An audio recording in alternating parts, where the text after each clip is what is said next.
आपका स्वागत है। तो हमने पिछले क्लास में बात किया था ग्रुप 15 एलिमेंट के कुछ जनरल और फिजिकल प्रॉपर्टी के बारे में। और पिछले क्लास में मैंने आपको एक क्वेश्चन छोड़ के गया था, कहा था कि आप बनाओगे। बहुत बच्चों ने मुझे बना करके उसे जवाब भेजे हैं। आप सबके बिल्कुल सही जवाब है। अब देखते कि वो प्रश्न क्या था। तो बच्चों, वो प्रश्न मैंने पिछले क्लास में पूछा था कि nitrogen form only NCl3 but phosphorus forms PCl3 and PCl5 both, why explain. कि नाइट्रोजन सिर्फ और सिर्फ NCl3 बनाता है जबकि फॉस्फोरस PCl3 बनाता है और PCl5 भी बनाता है। भाई क्यों बनाता है? तो इसके लिए हमने बताया हुआ था आपको टॉपिक कि नाइट्रोजन का फिक्स कोवैलेंसी होता है 3, जबकि फॉस्फोरस का वैलेंसी क्या होता है 3 और 5 होता है। तो इसी कारण से बच्चों नाइट्रोजन क्या करता है NCl3 बनाता है और फॉस्फोरस PCl3 और PCl5 दोनों बनाता है। तो इसका जवाब भी मैंने लिखा दिया है। क्या जवाब लिखा है तो आप लोग देख रहे होंगे कि nitrogen so fix covalency equal to 3 hence forms NCl3 but phosphorus so variable covalency equal to 3 and 5 hence forms PCl3 and PCl5 both. एकदम सिंपल सवाल है कि नाइट्रोजन सिर्फ और सिर्फ 3 कोवैलेंसी शो करता है, इसी कारण से NCl3 बनाएगा, जबकि फॉस्फोरस क्या करता है वो 3 और 5 दोनों कोवैलेंसी शो करता है, इसी कारण से क्या बनाएगा वो PCl3 और PCl5 दोनों बनाता है। आपको ये प्रश्न क्लियर हो गए होंगे। अब बच्चों इसके कुछ और जो प्रॉपर्टीज है उस पर हम चर्चा करने वाले हैं। तो इसका जो नेक्स्ट प्रॉपर्टी एनोमेलस प्रॉपर्टीज। अब ये एनोमेलस प्रॉपर्टी क्या होता है? तो आपको यह शब्द नया लग रहा होगा सुनने में। अब ये कोई नया शब्द नहीं है, एक बहुत ही पुराना शब्द ही है जिसका आप लोग अभ्यास नहीं करते हो तो आपको नया लग रहा है। एनोमेलस मतलब क्या होता है? एक्सेप्शनल। क्या होता है? एक्सेप्शनल। एक्सेप्शनल मतलब क्या होता है? अपवाद। क्या होता है? अपवाद। आप हर एक चीज में देखते हो कुछ ना कुछ अपवाद होते रहते हैं। तो वही बात यहां पर भी लागू होता है कि कुछ ऐसे गुण जो अपवाद हो, सब में क्या हो? अपवाद हो। मान लीजिए 10 आदमी कोई होता है, 10 आदमी में से कोई किसी के पास ऐसा गुण होता है जो 9 में नहीं होता है। तो ऐसे जो गुण वाले होते हैं उसको क्या कहते हैं? एक्सेप्शनल प्रॉपर्टी वाले कहते हैं। तो उसी तरह से ग्रुप 15 में भी कुछ ऐसे एलिमेंट है जिसमें कुछ क्या है? अपवादी गुण है, एक्सेप्शनल प्रॉपर्टी है। उसी एक्सेप्शनल प्रॉपर्टी को बच्चों क्या कहते हैं? एनोमेलस प्रॉपर्टी कहते हैं। अब ये क्या है देखो, तो मैं यहाँ पे लिखा रहा हूँ कि exceptional property shown by element in a group are called anomalous property. कि ग्रुप में जो एलिमेंट है उस एलिमेंट के द्वारा जो विशिष्ट गुण दिखाए जाते हैं, अपवादी गुण जो दिखाए जाते हैं, उन सभी गुणों को बच्चों क्या कहते हैं? एनोमेलस प्रॉपर्टी कहते हैं। अब ये तो बात आपको समझ में आ गया कि जो एक्सेप्शनल प्रॉपर्टी होगा वो उसको हम लोग एनोमेलस प्रॉपर्टी कहते हैं। भाई एक्सेप्शनल प्रॉपर्टी किसी में होगा क्यों? वो क्यों एक्सेप्शनल प्रॉपर्टी दिखाता है? उसका कारण क्या है? तो बच्चों उसका भी कारण है। उसका कारण क्या है? तो उसके 3 कारण हैं। सबसे जो पहला कारण बच्चों हो गया वो हो गया ड्यू टू स्मॉल साइज। अब यहाँ पर जो मैंने एलिमेंट बताया था, कौन कौन से एलिमेंट बताया था? तो मैंने बताया था आपको नाइट्रोजन, फास्फोरस, आर्सेनिक, एंटीमनी और बिस्मथ बताया था आपको हमने एलिमेंट। अब इस एलिमेंट में सबसे छोटा एलिमेंट कौन सा है? तो आप कहोगे नाइट्रोजन। तो भाई एक्सेप्शनल प्रॉपर्टी कौन दिखाएगा? नाइट्रोजन। बाकी ये जो सब है ये सब आपको एक्सेप्शनल प्रॉपर्टी नहीं शो करते हैं क्योंकि वो सबसे छोटे नहीं हैं। तो यहाँ पर भी ग्रुप 15 एलिमेंट के बच्चों क्या होगा कि ये जो नाइट्रोजन है यही आपको एनोमेलस प्रॉपर्टी शो करते हैं, यानी एक्सेप्शनल प्रॉपर्टी शो करते हैं। उसका कारण क्या हो गया बच्चों? तो सबसे छोटा आकार होना। दूसरा कारण क्या है? Due to high ionisation potential and electron negativity.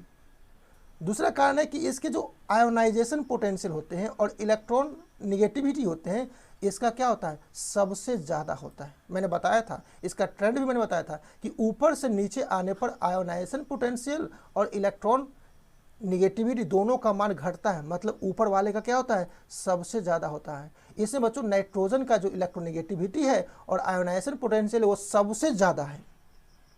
तो इसी कारण से बच्चों क्या होते हैं, नाइट्रोजन आपको एनोमेलस प्रॉपर्टी शो करते हैं। दो कारण आपको समझ में आ गया।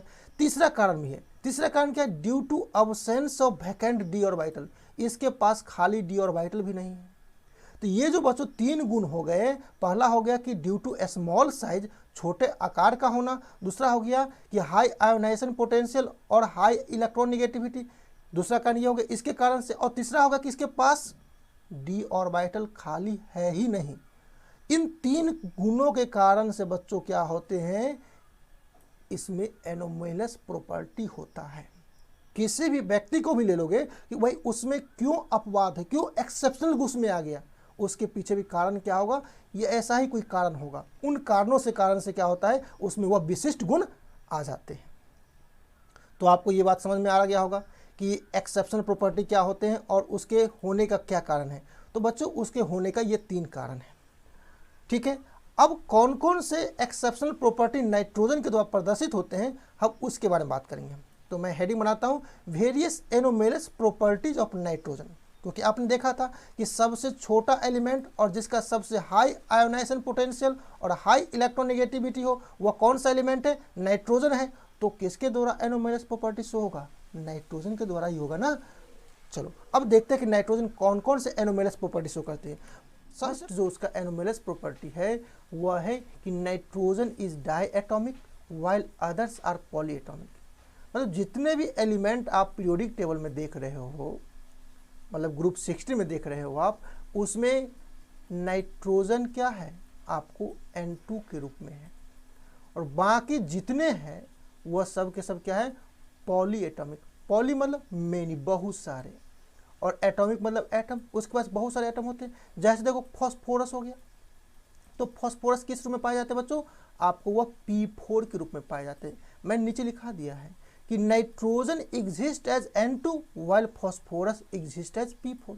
नाइट्रोजन N2 के रूप में पाए जाते हैं और फॉस्फोरस P4 के रूप में पाए जाते हैं। तो यह बच्चों क्या हो गया, एक्सेप्शनल प्रॉपर्टी हो गया कि बाकी सब तो पॉली एटॉमिक शो कर रहा है और नाइट्रोजन क्या कर रहा है, सिर्फ और सिर्फ डाई एटॉमिक शो कर रहा है, उसमें पॉली एटॉमिसिटी नहीं होती है। तो यह हो गया उसका फर्स्ट एनोमेलस प्रॉपर्टी। अब पूछ देगा आपसे भाई इसका कारण क्या है, तो इसका कारण जब पूछ देगा तो आप यही कारण बताओगे कि नाइट्रोजन का आकार सबसे छोटा होता है, उसका आयोनाइजेशन पोटेंशियल और इलेक्ट्रोनेगेटिविटी सबसे ज़्यादा होता है, और उसके पास क्या होता है, खाली डी ऑर्बिट होता है। इन तीन गुणों के कारण से क्या होते हैं, नाइट्रोजन आपको N2 के रूप में पाए जाते हैं और बाकी सब P4 के रूप में पाए जाते हैं या कुछ और पाए जाते हैं। ठीक है, तो थोड़ा सा मैं यहाँ पर उसका एक्सप्लेनेशन भी दे रहा हूँ ताकि आपका अंडरस्टैंडिंग और बढ़े। तो यहाँ पर लिखा दिया है कि due to a small size of nitrogen, कि नाइट्रोजन का जो आकार सबसे छोटा होता है उसके कारण से क्या होता है कि side wise overlapping is possible. अब नाइट्रोजन किस तरह से ओवरलैपिंग करेगा, तो वह बच्चों साइड वाइज ओवरलैपिंग करता है। किस तरह से ओवरलैपिंग करता है, साइड वाइज ओवरलैपिंग। अब मैं यहाँ पर एक तस्वीर दिखा रहा हूँ आपको। अब यह देखो कि यहाँ पर जो ओवरलैपिंग का तस्वीर दिखाया गया यह साइड वाइज है। एक बच्चों होता है इस तरह से ओवरलैपिंग होता है। अब देखो ये हो गया p ऑर्बिटल का हो गया, उसको दिखाएंगे तो इस तरह से होगा। अब मान लीजिए कि यहाँ पर जो ओवरलैपिंग होता है कि एक ओवरलैपिंग क्या हो जाएगा कि मान लीजिए एक्सेल ओवरलैपिंग होता है, इस तरह से मान लीजिए ओवरलैपिंग कर लिया तो ये एक्सेल हो गया। तो यहाँ पर भी एक देख रहे हो एक्सेल हो रहा है, लेकिन बाकी जो इस दोनों के बीच में देख रहे हो वो साइड वाइज ओवरलैपिंग होता है। साइड मतलब कि वो इस तरह से क्या होता है, ओवरलैप कर जाते हैं। जैसे ही वो इस तरह से ओवरलैप कर जाएंगे तो वहाँ पर क्या होगा, डबल बॉन्ड का फॉर्मेशन होता है। एक बॉन्ड आपको पाई बॉन्ड का फॉर्मेशन ऊपर में होता है और एक पाई बॉन्ड का फॉर्मेशन आपको बच्चों नीचे में होता है। और यहाँ पर देख रहे हो कि यहाँ पर जो एक्सेल हुआ इस कारण से यहाँ पर सिग्मा बॉन्ड का फॉर्मेशन करता है। तो बच्चों क्या करें यहाँ पर, due to a small size of nitrogen, nitrogen का छोटा आकार होने के कारण से side wise overlapping is possible. यहाँ पे किस तरह से ओवरलैपिंग होता है, साइड वाइज ओवरलैपिंग होता है। हेंस इसी कारण से it is stabilize by pi bond formation. यहाँ पे क्या होता है बच्चों, पाई बॉन्ड का फॉर्मेशन हो जाता है। तो पाई बॉन्ड के कारण से क्या होता है, वो अपने आप को स्टेबलाइज कर लेता है। आप उसको यहाँ पर इस तरह से भी दिखा सकते हो कि नाइट्रोजन क्या करता है कि उसके पास 5 वैलेंस इलेक्ट्रॉन है तो 3 3 का शेयर पर कर लिया उन्होंने, 3 का बॉन्ड बन गया, तो यहाँ पे क्या होगा 2 पाई बॉन्ड और एक सिग्मा बॉन्ड बन गया, और उसके पास 2 इलेक्ट्रॉन अभी बच गए, तो यह दोनों इलेक्ट्रॉन बच्चों क्या कहलाते हैं, लोन पेयर इलेक्ट्रॉन। अब यहाँ पे 2 होते हैं, एक होता है लोन पेयर होता है, एक होता है बॉन्ड पेयर होता है। लोन पेयर मतलब क्या हो गया कि जो इलेक्ट्रॉन एलोन रह गया, कहीं पर बॉन्ड किसी के साथ नहीं बना सका, उसे हम लोन पेयर इलेक्ट्रॉन कहते हैं। और जो बॉन्ड बना लिया, अब मतलब नाइट्रोजन का देखो इस तरह से आप देखा होगा ना, तो 1 2 3 और 2 5। दूसरे नाइट्रोजन देखो, यहाँ पे मैं दूसरे नाइट्रोजन ले रहा हूँ, इसका भी देखो 1 2 3 और 2 5। अब जब ये मतलब मॉलिक्यूल का फॉर्मेशन करते हैं तो वहाँ पे क्या होगा, ये 5 3 8 और ये भी क्या करेगा 5 3 8। तो यहाँ पर देख रहे हो कि 3 इलेक्ट्रॉन का शेयर पेयर हो रहा है ना, 2 बच रहा है। तो यहाँ पर जो 3 इलेक्ट्रॉन का शेयर पेयर हुआ, तो यहाँ पे क्या हो गया, इससे जो बॉन्ड बनेगा जिस इलेक्ट्रॉन के कारण से, वह क्या कहलाएगा, बॉन्ड पेयर इलेक्ट्रॉन कहलाएगा। क्या कहलाएगा वो, बॉन्ड पेयर इलेक्ट्रॉन कहलाएगा। और बच्चों ऊपर में जो देख रहे हो अब 2 इलेक्ट्रॉन खाली रह गया, उसे ही क्या कहते हैं हम लोग, लोन पेयर इलेक्ट्रॉन कहते हैं। ये चीज़ आपको 11th में ही पढ़नी थी, मैं थोड़ा सा मैं यहाँ पे चर्चा कर दिया इसका, ठीक है। तो ये समझ में आ गया आपको। तो यहाँ पर वही है कि नाइट्रोजन का आकार छोटा होता है, इसके कारण से क्या करता है वो साइड वाइज ओवरलैपिंग कर लेता है और पाई बॉन्ड बना करके वो अपने आप को स्टेबलाइज कर लेता है। जबकि दूसरा क्या करता है, देखो आप क्या है कि जब फॉस्फोरस का देखो, ड्यू टू लार्ज साइज, इसका आकार बड़ा होने के कारण से phosphorus side wise overlapping is not effective. कि फॉस्फोरस अगर मान लो साइड वाइज ओवरलैपिंग करेगा भी तो वो प्रभावी नहीं होगा, वो उतना इफेक्टिव नहीं होगा। Hence it is stabilized by sigma bond formation. तो अपने आप को किस तरह से स्टेबलाइज करेगा वो, तो अपने आप को स्टेबलाइज करने के लिए क्या करेगा वो, सिग्मा बॉन्ड का फॉर्मेशन करेगा और सिग्मा बॉन्ड के द्वारा अपने आप को वो स्टेबलाइज कर लेता है, जो कि इस तरह से होता है। अब जैसे ही देखोगे यहाँ पर, तो यहाँ पर भी देखो फॉस्फोरस का 5 है, आप देखना चाहोगे, देखो इस तस्वीर में आप, यहाँ पर मान लो 2 इलेक्ट्रॉन यहाँ पे और 1 इलेक्ट्रॉन यहाँ पे होगा, 5 आएगा, तो 1 इलेक्ट्रॉन यहाँ पे 4 हो गया और 1 5 हो गया। इसी तरह से इसका भी क्या होगा, 1 यहाँ पे, 1 यहाँ पे और 1 यहाँ पे, 3 हो गया, 2 5। इसका देखो 1 यहाँ पे, 1 यहाँ पे और 1 यहाँ पे, 3 2 5। इस तरह से इसका भी 1 2 3 और 2 5। अब यहाँ पे क्या कर रहा है, ये देखो इसके पास 5 है, तो ये क्या करेगा, तो ये 5 इसके पास अपने हैं, तो इसका 1 ले लेगा, 6 हो गया, इसका ले लेगा 7 हो जाएगा, कर लिया इन्होंने, तो कितना हो गया। और इधर से इसके पास यहाँ से भी ले लिया ना, देखो 1 2 3 4 5 6 7 और यहाँ से 1 ले लिया, ये क्या हो गया 8 हो गया। इस तरह से बना लिया इन्होंने। फिर यहाँ पर भी क्या करेगा ये, अब देखो इसके पास कुल अपना 5 है, 5 है, ये यहाँ से 1 6 ले लिया, यहाँ से 1 7 ले लिया और ऊपर से क्या करेगा, ऊपर से इसके साथ भी 1 ले लेगा, आपको बना लिया इन्होंने। फिर ऐसे ही बच्चों यहाँ भी क्या करता है, यह आपस में इलेक्ट्रॉन शेयर पे कर लेता है। तो इस तरह से बच्चों क्या करता है, फॉस्फोरस आपको सिग्मा बॉन्ड का फॉर्मेशन करता है और अपने आप को स्टेबलाइज कर लेता है। ऐसा क्यों, क्योंकि उसका आकार क्या है, सबसे बड़ा है। आकार बड़ा होने के कारण से क्या होता है कि वह साइड वाइज ओवरलैपिंग प्रभावी वहाँ पे नहीं हो पाता है, तो वह क्या करता है, एक्सियल ओवरलैपिंग करके सिग्मा बॉन्ड का फॉर्मेशन करके अपने आप को वो स्टेबलाइज कर लेता है। तो इस कारण से बच्चों ये क्या होता है, आपको पॉली एटॉमिक के रूप में होते हैं। क्लियर है आपको। इसके अब दूसरे एनोमेलस प्रॉपर्टी क्या है, तो बच्चों इसके दूसरे जो एनोमेलस प्रॉपर्टी है वो कह रहा है कि single nitrogen nitrogen bond is weaker then a single phosphorus phosphorus bond.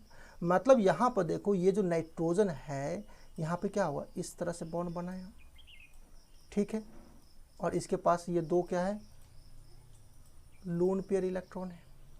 अब कह रहा है कि नाइट्रोजन के बीच में जो सिंगल सिंगल जो बॉन्ड बनेगा और फॉस्फोरस के बीच में जो सिंगल सिंगल बॉन्ड बनेगा, कह रहा है कि नाइट्रोजन का सिंगल बॉन्ड क्या होगा, कमज़ोर होगा और फॉस्फोरस का क्या होगा, मजबूत होगा। भाई ऐसा क्यों होगा, तो उसका रीजन बच्चों यहाँ बता रहा है, it is due to inter electronic repulsion in nitrogen nitrogen single bond. मतलब नाइट्रोजन नाइट्रोजन सिंगल बॉन्ड में क्या इलेक्ट्रॉनिक रिपल्सन हो रहा है। अब थोड़ा सा इसको समझो कि इलेक्ट्रॉनिक रिपल्सन क्या है। अब यहाँ पे मैं थोड़ा सा इसी में बताने का प्रयास करता हूँ। देखो मैं इसको मिटाता हूँ। अब देखो यहाँ पर क्या था, अब यहाँ पर था बच्चों 1 2 और 3 इलेक्ट्रॉन था। अब इसका भी 3 इलेक्ट्रॉन था। अब यहाँ पे क्या करा है, इस तरह से बॉन्ड का फॉर्मेशन कर रहा है। तो जैसे ये बॉन्ड फॉर्मेशन करेगा तो एकदम नज़दीक में क्या होगा, इसका 3 इलेक्ट्रॉन, इसका 3 इलेक्ट्रॉन, इसका लोन पेयर, इसका लोन पेयर, मतलब इतने सारे इसके पास इलेक्ट्रॉन आ गया कि उसके बीच में क्या होगा, रिपल्सन का काम होगा। जबकि फॉस्फोरस में देखो आप, इलेक्ट्रॉन सब आपस में दूर दूर पर है, तो जैसे दूर दूर पर है तो उसमें क्या होगा, इलेक्ट्रॉनिक रिपल्सन नहीं होगा ना। तो यहाँ पर इलेक्ट्रॉनिक रिपल्सन नहीं होता है, जबकि यहाँ पर बहुत ज़्यादा इलेक्ट्रॉनिक रिपल्सन होता है। तो रिपल्सन मतलब क्या होगा, इसके बीच में इतने ज़्यादा इलेक्ट्रॉनिक रिपल्सन होते हैं सिंगल बॉन्ड में कि वह क्या करता है, उसके बॉन्ड को ही कमज़ोर कर देता है। जबकि फॉस्फोरस में दूर दूर होते हैं, वहाँ पर इंटर इलेक्ट्रॉनिक रिपल्सन का मान कम होता है। इसी कारण से क्या होता है, फॉस्फोरस का बॉन्ड बच्चों आपको मजबूत होता है। ये भी क्लियर हो गया आपको। अब थर्ड इसका देखो क्या करा है कि N2 is almost inert at room temperature and pressure, कि नाइट्रोजन है वह कमरे के तापमान और प्रेशर पर क्या होता है, इनर्ट होता है, किसी के साथ रिएक्शन नहीं करता है। While other element are not, जबकि दूसरे एलिमेंट वो क्या है आपको, वो रिएक्टिव है, रिएक्ट कर लेता है। उसका कारण क्या है, it is due to presence of strong triple bond. यहाँ पर देख रहे हो इसके पास क्या है, मजबूत ट्रिपल बॉन्ड है। इस मजबूत ट्रिपल बॉन्ड के कारण से बच्चों क्या होते हैं, यह कमरे के तापमान पर इनर्ट होते हैं। जबकि इसके पास देखो कमजोर है, एक सिंगल बॉन्ड है। भाई ट्रिपल बॉन्ड है और सिंगल बॉन्ड है, तो सिंगल बॉन्ड क्या होगा, कमजोर होगा, और ट्रिपल बॉन्ड क्या होगा, मजबूत होगा। तो कमरे के तापमान पर नाइट्रोजन क्या होते हैं, इनर्ट होते हैं, जबकि फास्फोरस सब क्या होते हैं, रिएक्टिव होते, रिएक्ट कर लेगा वो। तो ये हो गया इसका थर्ड एनोमलस प्रॉपर्टी हो गया। फोर्थ देखो आप, फोर्थ क्या करा है कि bond enthalpy of nitrogen is greater than that of phosphorus, कि नाइट्रोजन का बच्चों जो बॉन्ड इंथैल्पी होता है, बॉन्ड इंथैल्पी मतलब क्या हो गया, ये जो बॉन्ड बनेगा इसमें कितना ऊर्जा लगेगा, तो इसका जो बॉन्ड इंथैल्पी होगा वह सबसे ज़्यादा होगा। क्यों, क्योंकि ट्रिपल बॉन्ड बनना है ना। अब एक बॉन्ड ये हो गया, एक बॉन्ड ये हो गया, एक बॉन्ड ये हो गया, भाई इसके पास कुछ एनर्जी होगा, इसके पास भी कुछ एनर्जी होगा, इसके पास भी कुछ एनर्जी होगा, तो 3 का एनर्जी हो गया ना, तो ज़्यादा हो गया ना, और यहाँ पर से एक ही का है, एक ही का है, तो उसका कमजोर होगा। तो वही कहा कि bond enthalpy of nitrogen is greater than that of phosphorus. इसका भी कारण क्या है, it is due to presence of a strong triple bond in nitrogen, कि नाइट्रोजन में जो ट्रिपल बॉन्ड है इसके कारण से क्या होता है कि इसका बॉन्ड इंथैल्पी भी ज़्यादा होता है। अब पांचवा देखिए क्या कर रहा है कि due to high electronegativity difference hydrides of nitrogen has capacity to form H bond, कि इसका इलेक्ट्रोनेगेटिविटी डिफरेंस बच्चों सबसे ज़्यादा होता है। जैसे उसका इलेक्ट्रोनेगेटिविटी डिफरेंस सबसे ज़्यादा होगा तो बच्चों यहाँ पर क्या करेगा, NH3 वह हाइड्रोजन बॉन्ड का निर्माण करता है। जैसे ही वो हाइड्रोजन बॉन्ड का निर्माण करेगा तो क्या होगा, जल में घुल जाता है। जबकि मान लीजिए यहाँ पर फॉस्फोरस, मान लीजिए कि वह भी हाइड्राइड बनाएगा, PH3 बनेगा, लेकिन यहाँ पर इलेक्ट्रोनेगेटिविटी डिफरेंस का मान क्या होता है, सबसे कम होता है। तो बच्चों इसका जो हाइड्राइड होगा यह जल में नहीं घुलता है। सिर्फ और सिर्फ नाइट्रोजन का ही जो हाइड्राइड है जिसका इलेक्ट्रोनेगेटिविटी डिफरेंस का मान सबसे ज़्यादा होता है, इसके कारण से बच्चों क्या होता है, वो आपको जल में भी घुल जाता है। तो यहाँ पे मैंने वही चर्चा कर दिया है कि due to high electronegative difference hydrides of nitrogen has capacity to form H bond, यह हाइड्रोजन बॉन्ड का निर्माण कर लेता है, जबकि दूसरे आपको ऐसा नहीं कर पाते हैं, क्योंकि उसके बीच में क्या होता है, इलेक्ट्रोनेगेटिविटी डिफरेंस का मान सबसे कम होता है। तो बच्चों आज के क्लास में इतना ही रहेगा। इससे आगे अब बच्चों इसका जो कुछ केमिकल प्रॉपर्टी है उसकी चर्चा हम अगले पार्ट में करेंगे। ठीक है, थैंक यू।